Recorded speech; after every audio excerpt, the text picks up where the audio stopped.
Hi everyone, my name is Jo Mynard and I'm the Director of the Self-Access Learning Centre at Kanda University of International Studies in Japan. So the building behind me is where I work and I'm going to show you inside.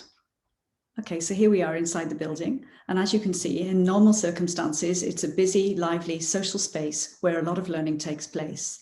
And in my talk, I'm going to talk specifically about how we support this learning outside the classroom in a centre such as this. So the title of my talk is Supporting Language Learners Beyond the Classroom, What Have We Learned from the Shift to Online Learning Environments? So firstly, what I'll do, I'll describe what we normally think of as supportive elements of a learning environment in the physical environment.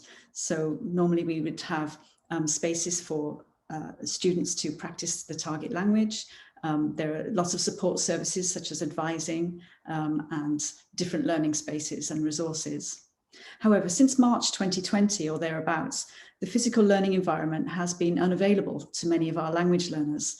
And so we've had to make use, very creative use often, of the technology tools. So in my talk, I'm going to examine how we've managed to overcome the challenges and how we've found ways to support our learners effectively in the last year or so. So I'm going to focus particularly on two supportive features. One of them is student-led online learning communities, so ways in which we've empowered students to support other students, for example.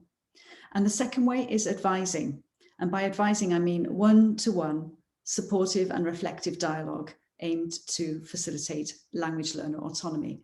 So how do we promote learner responsibility through this dialogue? And how do we do it online using technology tools? So I'm sure we will all welcome the return to face-to-face teaching and learning.